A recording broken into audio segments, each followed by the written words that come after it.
Hello students, હું છું Savaliya sir અને મારી YouTube channel Savaliya sir chemistry ટ્રેનરમાં આપનું સ્વાગત છે. વિદ્યાર્થી મિત્રો, પૃષ્ઠ રસાયણ વિજ્ઞાન 12th કેમિસ્ટ્રીના MCQ સોલ્યુશન્સ એમાં લાસ્ટ લેક્ચર એટલે કે MCQ સોલ્યુશન્સ લેક્ચર 1 એમાં આપણે PMT અને નીટમાં પૂછાયેલા MCQનું સોલ્યુશન જોયેલું. આ લેક્ચરમાં આપણે AIEEE અને JEE માં પૂછાયેલા MCQનું સોલ્યુશન જોઈશું.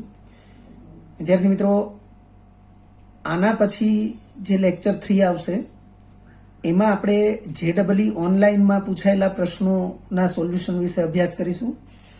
શરૂ કરીએ. અહીં પ્રથમ MCQ છે, એલમ પાણીનું શુદ્ધિકરણ કરવામાં કઈ રીતે મદદરૂપ થાય છે. ફરીથી, એલમ એટલે કે ફટકડી એ પાણીનું શુદ્ધિકરણ કરવામાં કઈ રીતે મદદરૂપ થાય છે. AIEEE 2002માં પૂછાયેલો આ પ્રશ્ન છે. 4 ઓપ્શન પૈકી પહેલો ઓપ્શન આપ્યો છે માટીના કણો સાથે SI સંકીર્ણ બનાવીને. હવે માટીના કણો જે છે એ સિલિકેટ સંયોજનોના એક પ્રકાર તરીકે દર્શાવી શકીએ. તો એલમ એટલે કે ફટકડી એ માટીના કણો સાથે સિલિકેટ પ્રકારના સંકીર્ણો બનાવીને એને દૂર કરે છે એવું અહીં પહેલા ઓપ્શનમાં લખ્યું છે અને તેથી પાણીનું શુદ્ધિકરણ થાય છે. બીજું, સલ્ફેટ વાળો ભાગ, કારણ કે એલમનું સૂત્ર જે છે, એલમનું અણુસૂત્ર, એની અંદર SO4 - 2 આયન હોય છે. તો સલ્ફેટ વાળો ભાગ ધૂળ સાથે ભળે છે અને તેને દૂર કરે છે. આવું એક બીજો ઓપ્શન આપ્યો છે. સી, એલ્યુમિનિયમ આયન પંખ કહેતા પાણીમાં જે ડોળું જેના કારણે પાણી દેખાય એ પંખ કહેતા કીચડ કાદવ એવું પણ થઈ શકે. તો એલ્યુમિનિયમ આયન પંખ ઘટકોનું સ્કંદન કરે છે, એટલે કે પંખ ઘટકો એ કલીલ કણો છે અને એનું સ્કંદન કરે એટલે એ પાણીમાંથી દૂર થઈ જાય અને પાણી એ ડોળું દેખાતું બંધ થઈ જાય, પાણી સ્વચ્છ થાય. સી ઓપ્શનની અંદર એવું બતાવવામાં આવ્યું છે. ઓપ્શન ડી, પંખને પાણીમાં દ્રાવ્ય બનાવે છે. પંખ એટલે કીચડ એ પાણીમાં ડોહળું પાણી લાગે એનું કારણ હોય છે અને એને દ્રાવ્ય બનાવી દે એટલે પાણીનો ડોળ દૂર થઈ જાય, એટલે કે એલમ એ પ્રકારનું કાર્ય કરે છે.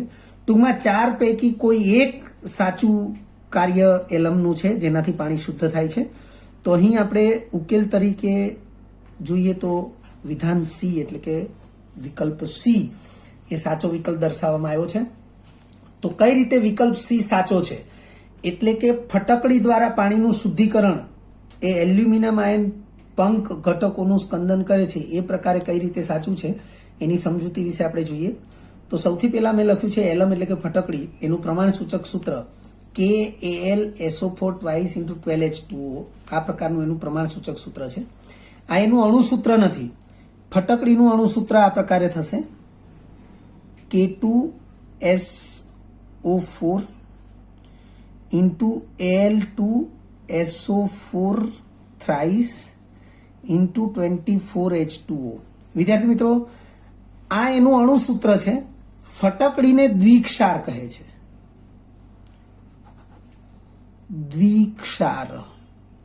દ્વિક્ષારનો મતલબ એવો થાય કે એમાં 2 ભિન્ન ક્ષારો છે જે એકબીજા સાથે એક જ પદાર્થની અંદર હાજર છે અને પોતપોતાના ગુણધર્મો એને જાળવી રાખે છે. એ પ્રકારનો ક્ષાર એટલે દ્વિક્ષાર. આમાં પોટેશિયમ છે એટલે એને પોટાશ એલમ કહેવાય. જો પોટેશિયમને બદલે સોડિયમ હોય તો એને સોડા એલમ કહેવાય. જો સોડિયમને બદલે NH4+ હોય તો એને એમોનિયમ એલમ કહેવાય. એટલે ફટકડીના જુદા જુદા પ્રકાર છે, પોટાશ એલમ, સોડા એલમ, એમોનિયમ એલમ. એટલે સામાન્ય રીતે એલમ એટલે ફટકડી. તો ફટકડીનું પ્રમાણ સૂચક સૂત્ર KAlSO4 twice × 12H2O છે. કે એટલે પોટાશ એલમ થયો. એટલે અહીંયા ફટકડીનું જે પ્રમાણ સૂચક સૂત્ર લખ્યું છે એની અંદર કે એટલે કે પોટેશિયમને લઈ લેવામાં જ આવ્યો છે. પાણીમાં કાંપ અને પંખ, જો નદીનું પાણી હોય તો એમાં કાંપના કલીલ કણો હોય અને વરસાદી પાણી હોય જે નદી નાળામાં ભળતું હોય છે એ પાણી એ કીચડવાળું હોય છે, એને પંખ કહેવાય. તો પાણીમાં કાંપ અને પંખના ઋણભારીય કલીલ કણો હોય તો પાણી ડોળું લાગે છે. કહેવાનો અર્થ કે પાણી ડોળું લાગવા માટેનું કારણ છે પાણીમાં કાંપના કે પંકના કલીલ કણો હાજર હોવા, અને આવા કલીલ કણો, કાંપ કે પંકના કલીલ કણો એ ઋણભારીય કલીલ કણો હોય છે. વિદ્યાર્થી મિત્રો, આપણે એવું જાણીએ છીએ કે કલીલ કણો કાં તો ધનભારીય હોય છે અને કાં તો ઋણભારીય હોય છે. એમાં કાંપના કે પંકના કલીલ કણો જે છે એ ઋણભારીય હોય છે, અને જો પાણીમાં તે હાજર હોય તો પાણી ડોળું લાગે છે. એલમ કહેતા ફટકડીમાં K પ્લસ અને એલ્યુમિનિયમ પ્લસ 3 આયનો, K પ્લસ અને Al પ્લસ 3 આયનો એ હાજર હોય છે. જેવી ફટકડીને આપણે પાણીમાં નાખીએ, ડોળા પાણીમાં, એટલે K પ્લસ અને Al3 પ્લસ આયનો એ આ કાંપના કે પંકના ઋણભારીય કલીલ કણો જે છે એ પોતે ધનભારીય આયનો હોવાથી શું કરશે? એનું સ્કંદન કરશે. સ્કંદન થવાથી એ જે કાંપ કે ડોળ અથવા પંક જે છે એ પાણીના તળિયે જમા થઈ જાય છે, અને તેથી એ પાણી શુદ્ધ થાય છે. ત્યાર પછી બીજા નંબરે MCQ આપેલ છે કે આપેલ પૈકી કઈ લાક્ષણિકતા ભૌતિક અધિશોષણ માટે યોગ્ય નથી? EIEEE 2003માં પૂછાયેલો પ્રશ્ન છે. ફરીથી, આપેલ પૈકી કઈ લાક્ષણિકતા એ ભૌતિક અધિશોષણ માટે યોગ્ય નથી? તો તમે જોઈ શકો છો, અહીં તમને 4 લાક્ષણિકતા આપી છે. અધિશોષક પર એક આણ્વીય સ્તર રચાય છે. બીજું, તાપમાન વધતા અધિશોષણ વધે છે. ત્રીજું, તે આપમેળે થતી અધિશોષણ પ્રક્રિયા છે, એટલે ભૌતિક અધિશોષણ આપમેળે થાય છે. ડી, અધિશોષણ માટે એન્થાલ્પી ફેરફાર અને એન્ટ્રોપી ફેરફાર બંને ઋણ હોય છે. તો વિદ્યાર્થી મિત્રો, આપણે ભૌતિક અધિશોષણની જે લાક્ષણિકતાઓ આપણા પાઠ્યપુસ્તકમાં જે આપેલી છે NCERT બુકમાં, એ પ્રમાણે ભૌતિક અધિશોષણ દરમિયાન અધિશોષકની સપાટી ઉપર એ એક આણ્વીય સ્તર રચાય છે, એ એક બાબત એ યોગ્ય નથી, કારણ કે ભૌતિક અધિશોષણમાં બહુઆણ્વીય સ્તર રચાય છે. બીજી એક બાબત કે તાપમાન વધતા અધિશોષણ વધે છે, તો આ બાબત પણ યોગ્ય નથી. વાસ્તવમાં તાપમાન વધતા ભૌતિક અધિશોષણ ઘટે છે, અપશોષણ વધે છે, એટલે આ બે બાબતો ખોટી છે. ત્રીજા નંબરે છે તે આપમેળે થતી અધિશોષણ પ્રક્રિયા છે, તો એ બિલકુલ સાચી વાત છે, કારણ કે ભૌતિક અધિશોષણ વધતા ઓછા પ્રમાણમાં આપમેળે થતી ઘટના છે. અને ડી, અધિશોષણ માટે ડેલ્ટા H એટલે કે એન્થાલ્પી ફેરફાર અને એન્ટ્રોપી ફેરફાર બંને ઋણ હોય છે, તો વાત બિલકુલ સાચી છે, કારણ કે અધિશોષણ ઘટના ઉષ્માક્ષેપક છે, એટલે ડેલ્ટા H નું મૂલ્ય ઋણ જ હોય, અને અધિશોષણ થવાથી એન્ટ્રોપી ઘટે છે, અને તેથી ડેલ્ટા S નું મૂલ્ય પણ ઋણ હોય. તો વિદ્યાર્થી મિત્રો, આ MCQ માટે A અને B આ બે ઓપ્શન સાચા છે. લખ્યું છે આપેલ પૈકી કઈ લાક્ષણિકતા ભૌતિક અધિશોષણ માટે યોગ્ય નથી? તો A અને B આ બંને લાક્ષણિકતાઓ એ ભૌતિક અધિશોષણ માટે યોગ્ય નથી. વિદ્યાર્થી મિત્રો, આપણે અહીં લખ્યું છે પાઠ્યપુસ્તક NCERT ભાગ 1 પેજ નંબર 125 અને 126 ઉપર ભૌતિક અધિશોષણને લગતી જે લાક્ષણિકતાઓ આપી છે એની અંદર આ બધી બાબતોને સ્પષ્ટ કરેલી છે. ત્યારબાદ ત્રીજા નંબરનો MCQ છે, ઉત્સેચક માટે સાચું વિધાન કયું છે? જે EIEEE 2004માં પૂછાયેલો પ્રશ્ન છે. તમને અહીં 4 વિધાન આપેલા છે, તમે જોઈ શકો છો. ઉત્સેચક માટે સાચું વિધાન કયું છે? વિદ્યાર્થી મિત્રો, ઉત્સેચક ઉદ્દીપન ક્રિયાવિધિ એનાથી આપણે પરિચિત હોવા જોઈએ.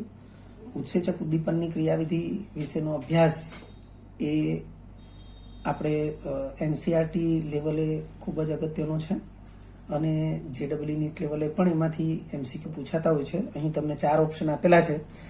ઉત્સેચકો વિશિષ્ટ જૈવ રાસાયણિક ઉદ્દીપકો છે જે સામાન્ય રીતે ખૂબ ઊંચા તાપમાને સક્રિય થાય છે. તો ઉત્સેચકો વિશિષ્ટ જૈવ રાસાયણિક ઉદ્દીપકો છે એ વાત બિલકુલ સાચી છે. જે સામાન્ય રીતે ખૂબ ઊંચા તાપમાને સક્રિય થાય છે, તો એ વાત ખોટી છે. એટલે અડધું વિધાન સાચું છે, બાકીનું અડધું વિધાન ખોટું છે, કારણ કે ઉત્સેચકોની ક્રિયાવિધિ જે છે એ અનુકૂલતમ તાપમાને થાય છે, એવું આપણે NCERT દરમિયાનના અભ્યાસમાં જોયેલું છે. ઓપ્શન બી છે, ઉત્સેચકો વિશિષ્ટ જૈવ રાસાયણિક ઉદ્દીપકો છે જે સક્રિય સ્થાનો ધરાવે છે.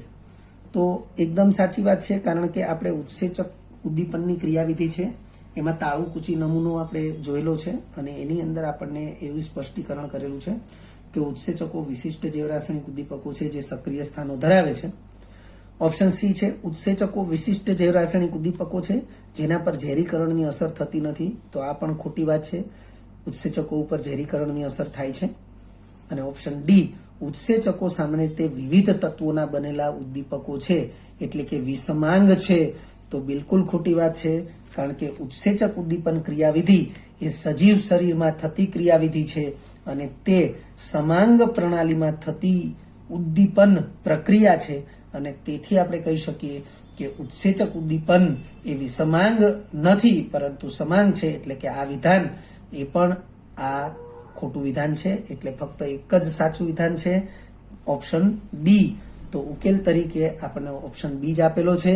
પાઠ્યપુસ્તક ભાગ 1 પેજ નંબર 135 ઉપર ઉત્સેચક ઉદ્દીપનની ક્રિયાવિધિ આપી છે જેમાં એની સ્પષ્ટતા કરેલી છે. ચોથા નંબરે એમસીક્યુ આપ્યો છે કે વિક્ષેપન માધ્યમમાં, વિદ્યાર્થી મિત્રો અહીં વિક્ષેપન માધ્યમ લખ્યું છે જેને આપણે એનસીઈઆરટી બુકમાં પરિક્ષેપણ માધ્યમ તરીકે પણ ઓળખીએ છીએ.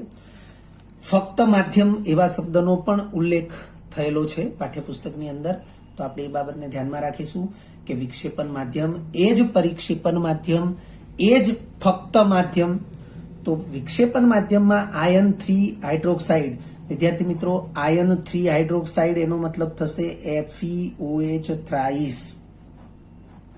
વિદ્યાર્થી મિત્રો FeOH થ્રાઇસ ના જે કલીલ કણો છે એને આપણે ધાતુ હાઇડ્રોક્સાઇડના જલીયકરણના કલીલ કણો પણ કહી શકીએ અથવા જલીય ધાતુ ઓક્સાઇડ.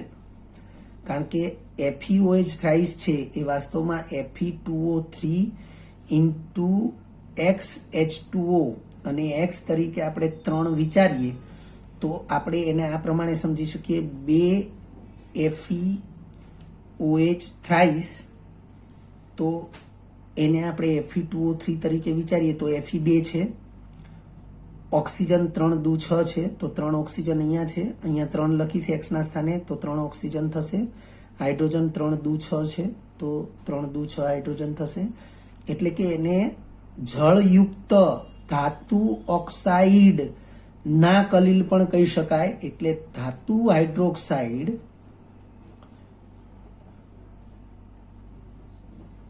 ના કલીલ ઇઝ ઇક્વલ ટુ જળયુક્ત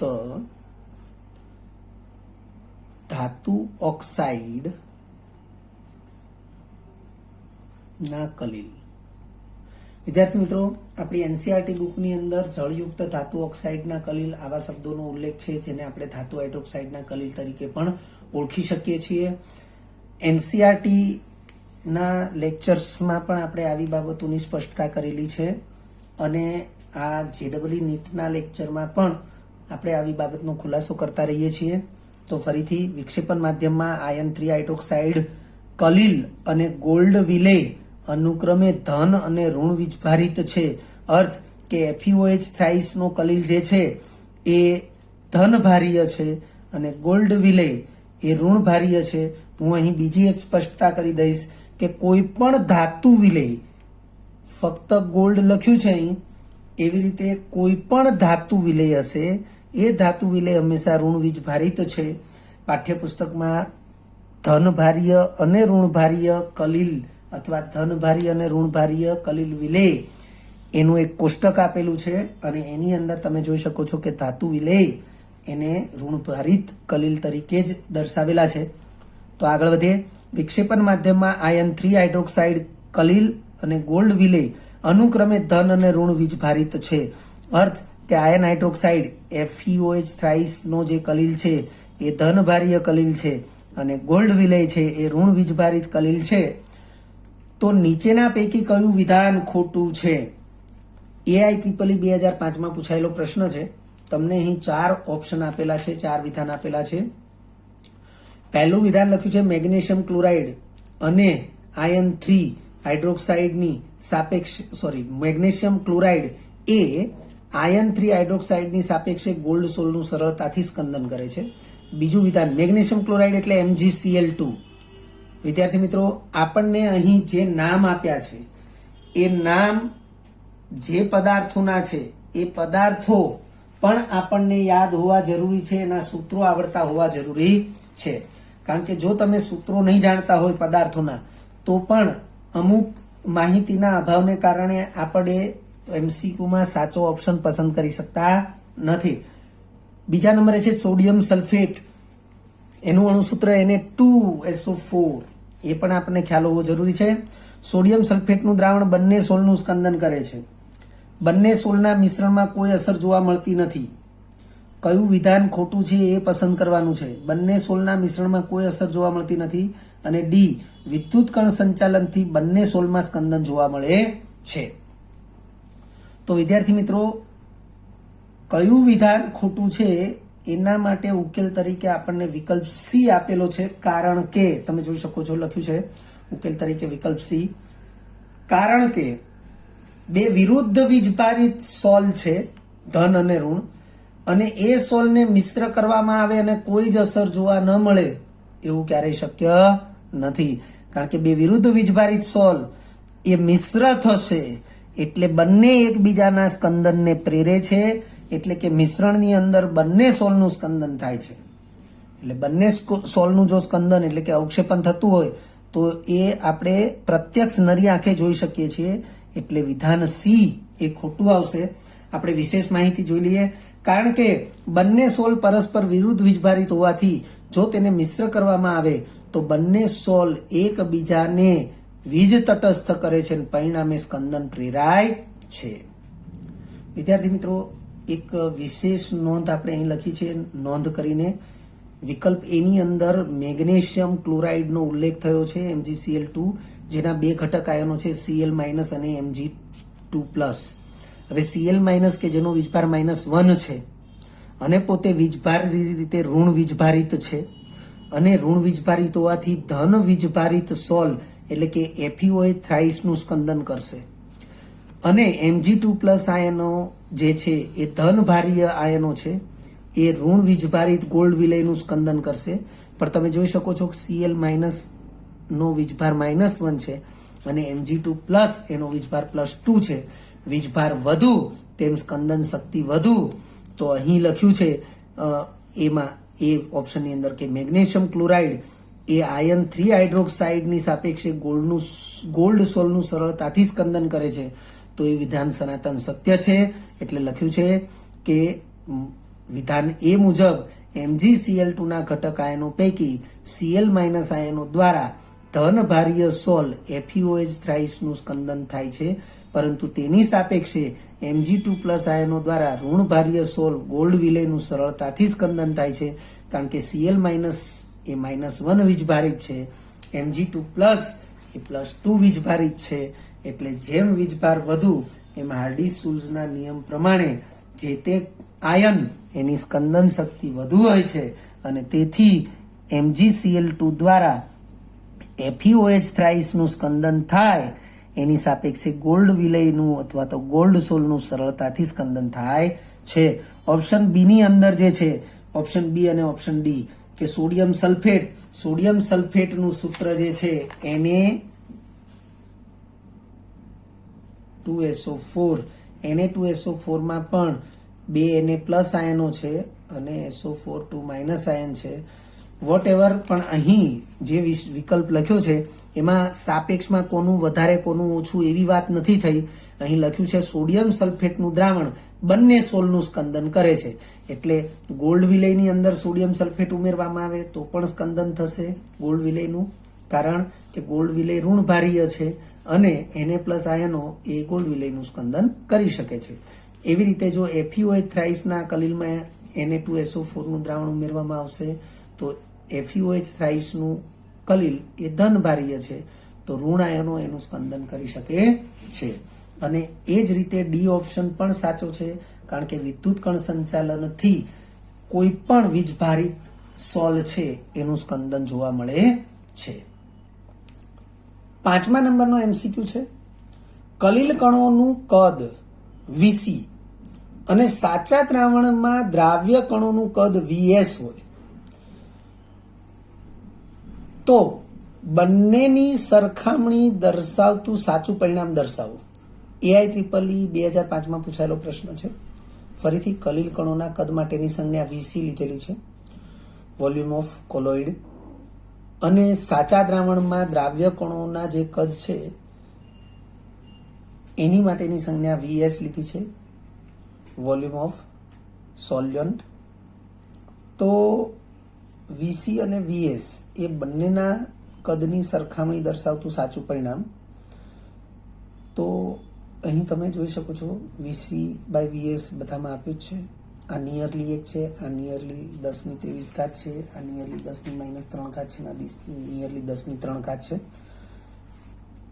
તો સાચા વિકલ્પ તરીકે વિકલ્પ ડી આપેલો છે. વિદ્યાર્થી મિત્રો, બહુ સરળ MCQ છે, કારણ કે સાચા દ્રાવણના દ્રાવ્ય કણોનો વ્યાસ અથવા વ્યાસને આપણે કદ તરીકે વિચારીએ તો 1 નેનોમીટરથી નાના કદના હોય છે, અને કલીલ કણો જે છે એનો વ્યાસ અથવા તો એનું કદ વિચારીએ તો 1000 નેનોમીટરથી નાના પણ 1 નેનોમીટરથી મોટા હોય છે. આપણે જાણીએ છીએ કે કલીલ કણોના વ્યાસનો વિસ્તાર 1 નેનોમીટરથી 1000 નેનોમીટરનો હોય છે.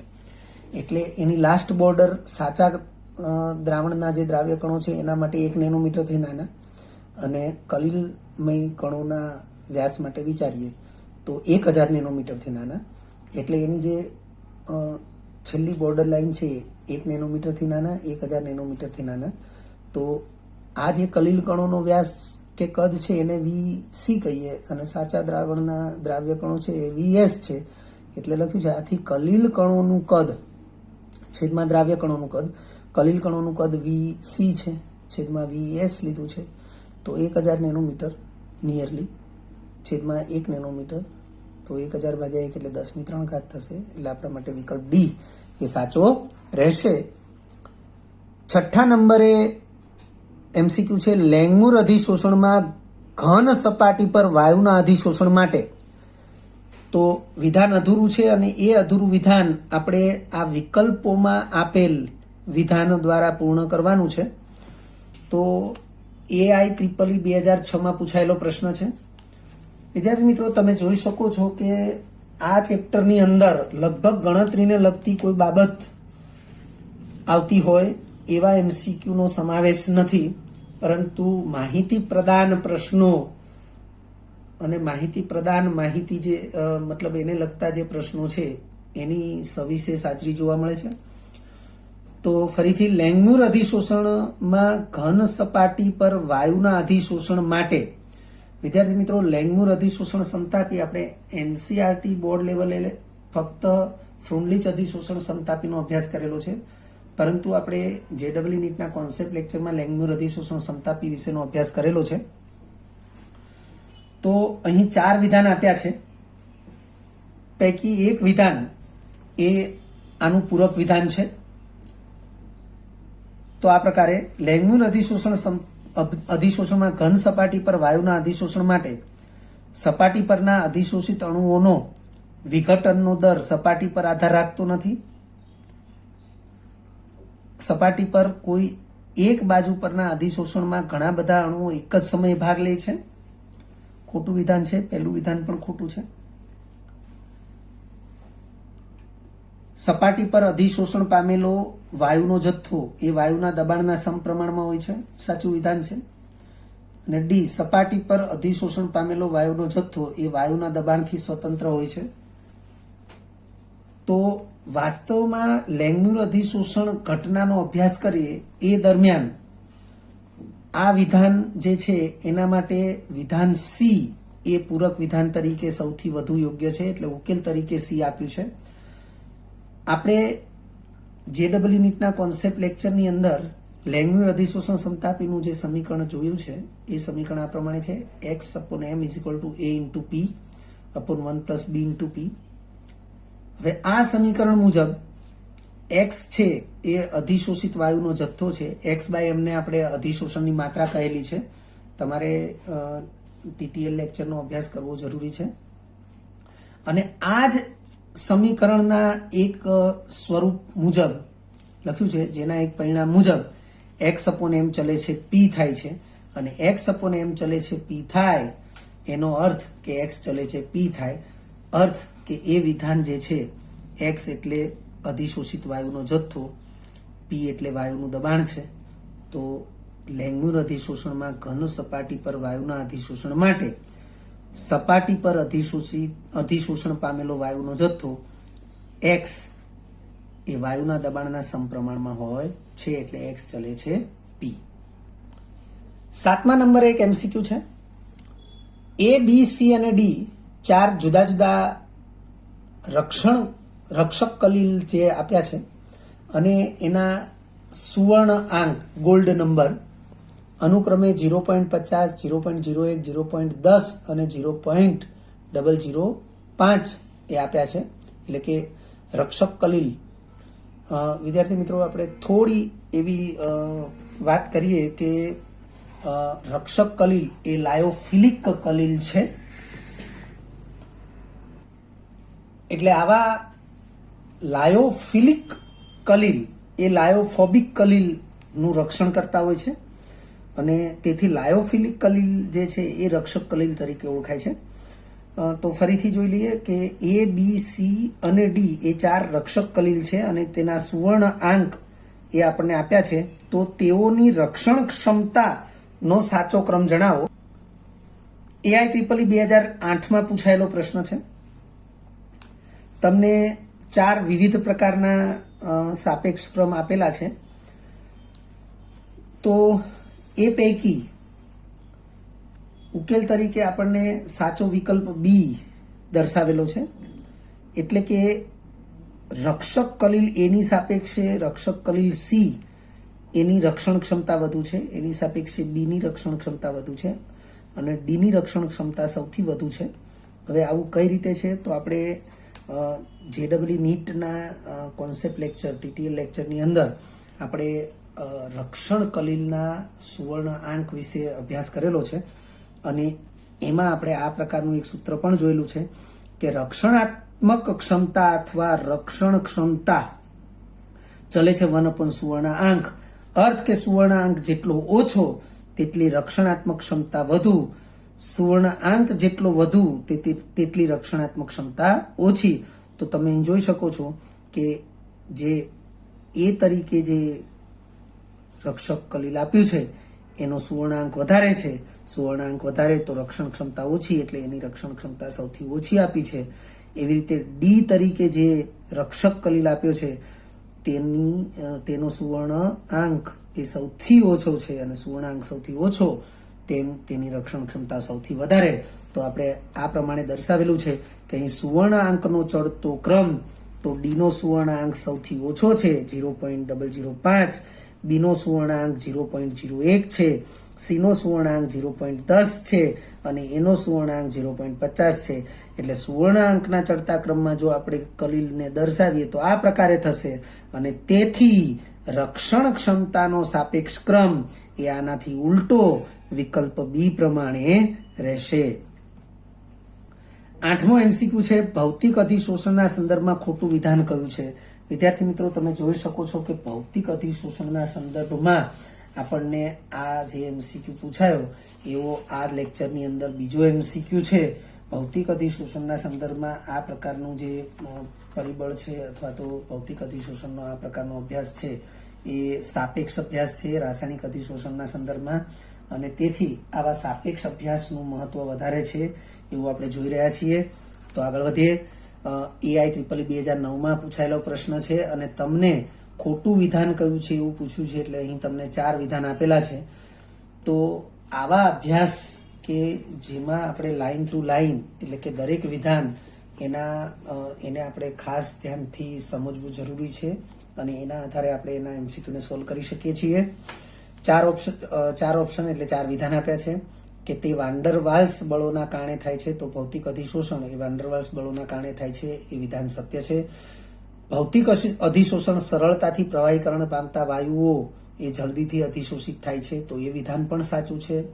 જેમ વાયુનું પ્રવાહીકરણ સરળ અથવા ઝડપી થાય એમ તે વાયુનું ભૌતિક અધિશોષણ પણ વધુ ઝડપથી અથવા જલ્દીથી થાય છે. ઊંચા દબાણે બહુઆણ્વીય સ્તરો રચાય છે. તો ભૌતિક અધિશોષણમાં એ બાબત પણ સાચી છે.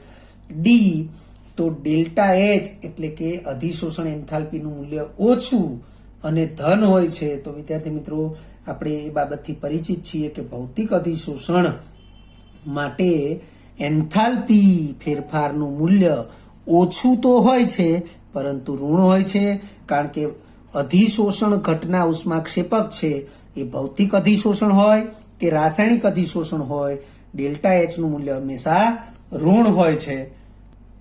પરિણામે અહીં આપેલું વિધાન ડી એ અડધું સાચું છે, પરંતુ અહીં ધન લખ્યું છે એના કારણે એ ખોટું છે. ઉકેલમાં લખ્યું છે વિકલ્પ ડી એ વિધાન ખોટું છે. પાઠ્યપુસ્તક ભાગ 1 પેજ નંબર 125, 126, 127 એના ઉપર આ બધી માહિતી ભૌતિક અધિશોષણના સંદર્ભમાં આપેલી છે. તો અહીં વિધાન ડી એ ખોટું વિધાન છે. 9મો MCQ છે, આપેલ પૈકી ફ્રુન્લીચ અધિશોષણ સમતાપી માટેનું સમીકરણ કયું છે? AIEEE 2012માં પૂછાયેલો પ્રશ્ન છે. તમે જોઈ શકો છો કે અહીં તમને 4 ઓપ્શન પૈકી 3 ઓપ્શનમાં જુદા જુદા સમીકરણ આપેલા છે, પરંતુ ઓપ્શન ડી ની અંદર લખ્યું છે આપેલ બધા જ. આમ તો વિદ્યાર્થી મિત્રો, આપણે જ્યારે પણ આ પ્રકારનો MCQ હોય અને કોઈ એક વિકલ્પની અંદર આપ્યું હોય કે આપેલ બધા જ અથવા આપેલ પૈકી એક પણ નહીં, ત્યારે આપણે લગભગ એના ઉપર વધારે કોન્શિયસ થઈ જતા હોઈએ છીએ. પરંતુ એ કોન્શિયસ થતાં પહેલાં આપણે બાકીના 3 ઓપ્શન છે એને ધ્યાનથી ચકાસી લેવા જરૂરી છે. NCERT પાઠ્યપુસ્તકમાં આપણે ફ્રુન્લીચ અધિશોષણ સમતાપીનો અભ્યાસ કરેલો છે અને એના સમીકરણને પણ જોયેલું છે. વિદ્યાર્થી મિત્રો, પહેલું સમીકરણ જે છે એનું મૂળભૂત સમીકરણ છે અને બાકીના 2 સમીકરણ છે એ એના આધારે જ મળેલા સમીકરણ છે. જેમ કે તમે જોઈ શકો છો, આપણું ફ્રુન્લીચ અધિશોષણ સમતાપીનું જે મૂળભૂત સમીકરણ છે x/m = k × p⁴ તો તમે જોઈ શકો છો કે આ જે 1/n ઘાત છે, તો સપોઝ કે 1/n છે એના બદલે આપણે n-1 ઘાત લખી શકીએ. તો એવું શક્ય છે કે ભાઈ એ સૂત્ર હવે x/m = k × p⁴ આ n-1 ઘાત આ પ્રમાણે પણ લખી શકાય. કારણ કે ઓર્ડિનરી આપણે જો 1/x હોય તો આપણે એને x-1 ઘાત લખતા હોઈએ છીએ. 1/m હોય તો આપણે એને m-1 ઘાત લખતા હોઈએ છીએ. તો એ રીતે 1/n છે અને n-1 ઘાત, એટલે આ એક સમીકરણ જે છે એ આપણને અહીં આપેલું છે સીમાં. પછી આ m અહીંયા ભાગાકારમાં છે, એને જો અહીં k સાથે ગુણાકારમાં લઈ લઈએ તો x = m × k × p⁴ થશે. કહેવાનો અર્થ કે 3 સમીકરણ જે છે એ ફ્રુન્લીચ અધિશોષણ સમતાપીના જ સમીકરણો છે. એટલે આપણે લખ્યું છે ઉકેલ તરીકે ડી ઓપ્શન એ સાચો છે. ફ્રુન્લીચ અધિશોષણ સમતાપીનું મૂળભૂત સમીકરણ x/m = k × p⁴ છે, જ્યાં n greater than 1, જેનો અભ્યાસ આપણે કરેલો છે. અને બાકીના 2 સમીકરણ છે એના આધારે સાધિત સમીકરણો છે. 10મો MCQ છે, આર્સેનિક સલ્ફાઇડ સોલ માટે વિદ્યુત વિભાજ્યો કે જે Na+, Al3+ અને Ba2+ આયનો ધરાવે છે, તેઓની માટે સ્કંદન શક્તિનો સાપેક્ષ વધતો ક્રમ આપેલ પૈકી કયો છે? JEE 2013માં પૂછાયેલો પ્રશ્ન છે. 4 ઓપ્શન તમને આપેલા છે. 4 ઓપ્શનમાં તમે જોઈ શકો છો કે જે પણ ધન આયનોનો અહીં ઉલ્લેખ થયો છે એના અનુરૂપ અહીં વિવિધ સાપેક્ષ વધતા ક્રમ દર્શાવેલા છે. તો સાચા વિકલ્પ તરીકે વિકલ્પ બી ને ગણાવવામાં આવ્યો છે.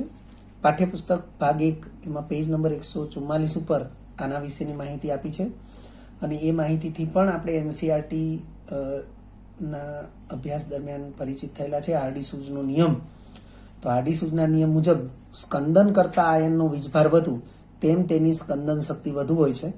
તમે જોઈ શકો છો Al3+ તો વીજભાર +3 છે, Ba2+ તો વીજભાર +2 છે અને Na+ તો વીજભાર +1 છે.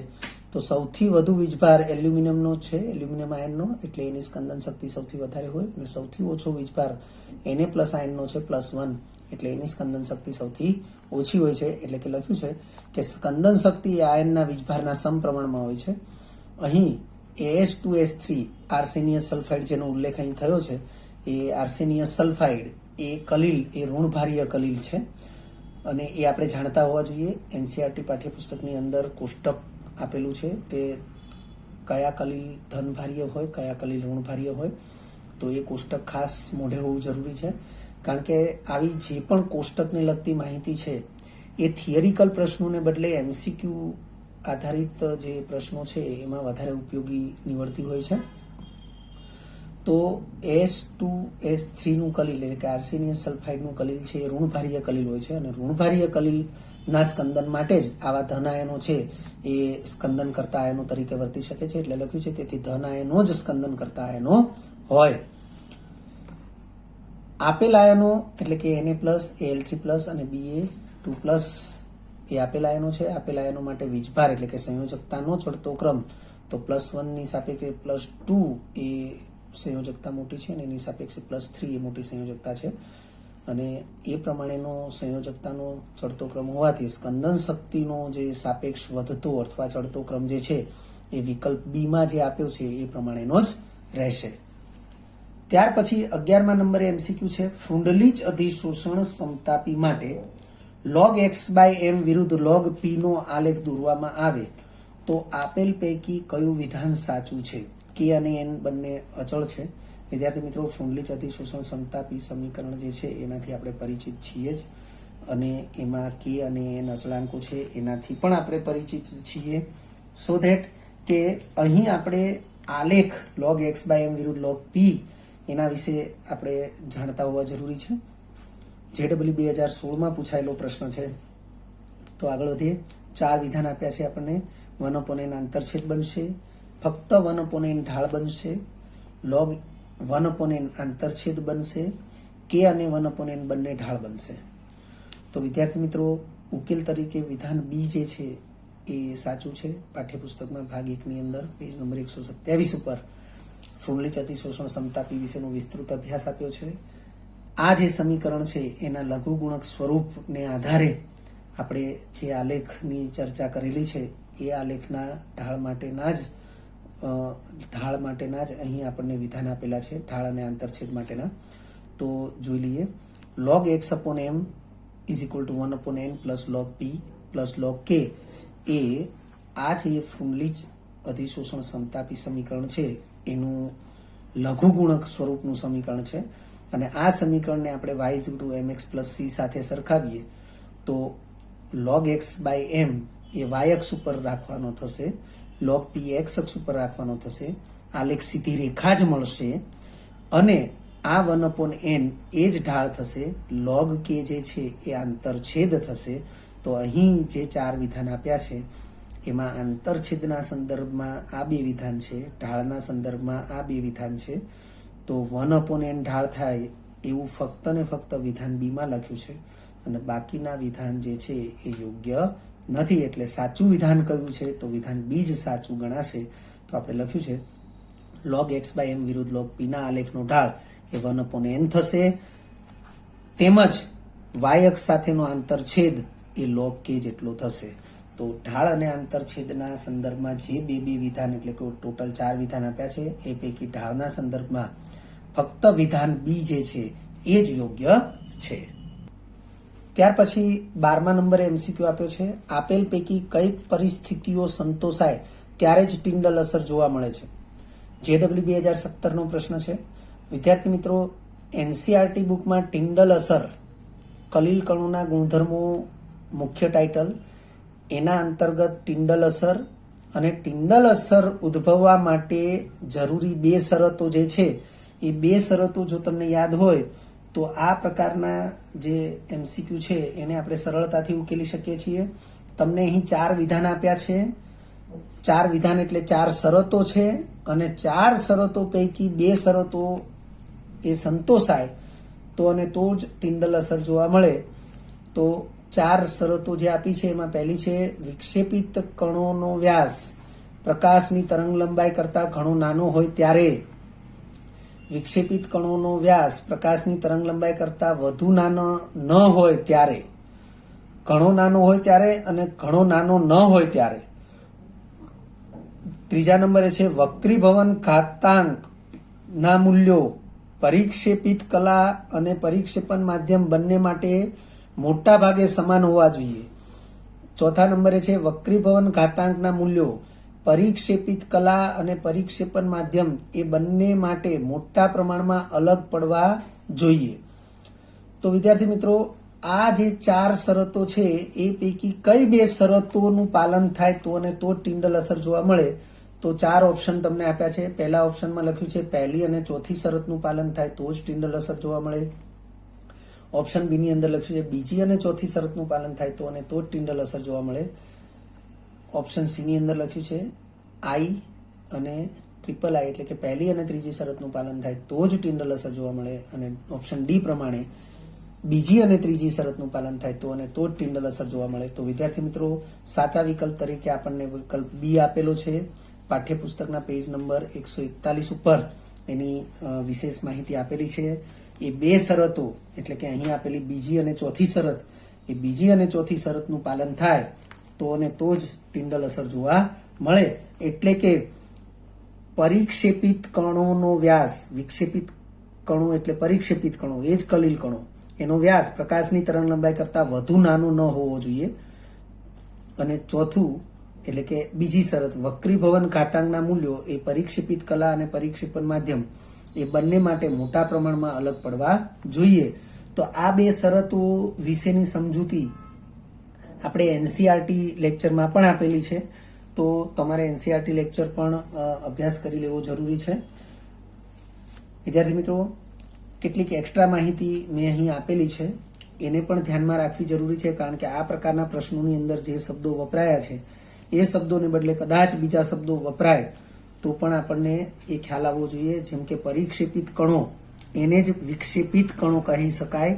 જેમ અહીં વિક્ષેપિત કણોનો વ્યાસ લખ્યું છે એ જ વાસ્તવમાં પરિક્ષેપિત કણો છે, એ જ વાસ્તવમાં પરિક્ષેપિત કલા છે, જેને આપણે કલીલ કણો કહીએ છીએ. એવી રીતે પરિક્ષેપણ માધ્યમ એ જ વિક્ષેપણ માધ્યમ છે, એને જ ફક્ત માધ્યમ તરીકે પણ ઘણી જગ્યાએ ઉલ્લેખ કરવામાં આવ્યો છે. વક્રીભવન ઘાતાંક, આ શબ્દથી પરિચિત થયા છીએ આપણે એનસીઆરટી પાઠ્યપુસ્તકમાં. અને એ જ વક્રીભવન ઘાતાંક છે એ વક્રીભવન સૂચનાંક પણ કહેવાય. અને એ વક્રીભવન સૂચનાંક છે એને વક્રીભવનાંક તરીકે પણ ઓળખવામાં આવે છે. આ સિમ્બોલ ઈટાથી આપણે પરિચિત છીએ. એ ઉપરાંત એને પ્રત્યાવર્તન સૂચનાંક તરીકે પણ ઓળખવામાં આવે છે. વક્રીભવનાંક વિશે આપણે આવું ધ્યાનમાં રાખીશું. વક્રીભવનાંક બરાબર હવામાં પ્રકાશનો વેગ છેદમાં માધ્યમમાં પ્રકાશનો વેગ, જેનો સિમ્બોલ ઈટા = c/v છે. તો વિદ્યાર્થી મિત્રો, આવી કોઈ એક્સ્ટ્રા ઓર્ડિનરી જે બાબતો છે એનાથી પણ આપણે પરિચિત રહેવું જરૂરી છે. વિદ્યાર્થી મિત્રો, આ 12 MCQ આપણે લગભગ 45 મિનિટ ઉપરના સમયમાં આપણે એને સોલ્વ કર્યા. વાસ્તવમાં હું જે સમય લઉં છું અને એ સમય પ્રમાણે હું જેટલા MCQ સોલ્વ કરાવું છું એ તમને તમામ ડિટેલ આપું છું અને સોલ્વ કરાવું છું. ઉપરાંત આવી કોઈ એક્સ્ટ્રા ઓર્ડિનરી બાબતો પણ આપું છું. પણ યાદ રાખજો વિદ્યાર્થી મિત્રો, સમય સાથે તમારે ઓછા સમયની અંદર વધુમાં વધુ MCQ સોલ્વ કરી શકાય એવી પ્રેક્ટિસ કરી લેવી જરૂરી છે. કારણ કે વાસ્તવિકતા તો એ જ છે કે JEE કે NEET કોઈ પણ ટેસ્ટ હશે, ઇવન તો ગુજકેટ હશે, તો પણ મર્યાદિત સમયની અંદર જ તમારે બધા MCQ સોલ્વ કરી શકાય. એ પ્રમાણે તમારું પરફોર્મન્સ હોવું જરૂરી છે. તેથી આપણે જે પણ લેક્ચર્સ આપીએ છીએ એમાં MCQની સંખ્યાની સાપેક્ષે સમય વધુ હોય છે, પરંતુ તમે પ્રેક્ટિસ મહત્તમ કરો, જેથી તમારી એ પ્રેક્ટિસને આધારે પરીક્ષામાં તમે જેટલો મર્યાદિત સમય છે એમાં તમે મહત્તમ સાચા MCQને સાચી રીતે તમે સોલ્વ કરી શકો અને સારા ગુણ મેળવી શકો. વિદ્યાર્થી મિત્રો, જો તમને આ વિડીયો લેક્ચર ગમ્યો હોય તો લાઇક આપજો, શેર કરજો અને સબસ્ક્રાઇબ પણ કરજો. અગાઉના લેક્ચરનું રિવિઝન અને પાઠ્યપુસ્તકનું વાંચન કરતા રહેજો. આ લેક્ચર અંગે કોઈ પણ ડિફિકલ્ટી હોય તો મને વોટ્સઅપ કરી શકાય. આભાર. ફરી મળીશું નવા વિડીયો લેક્ચરમાં.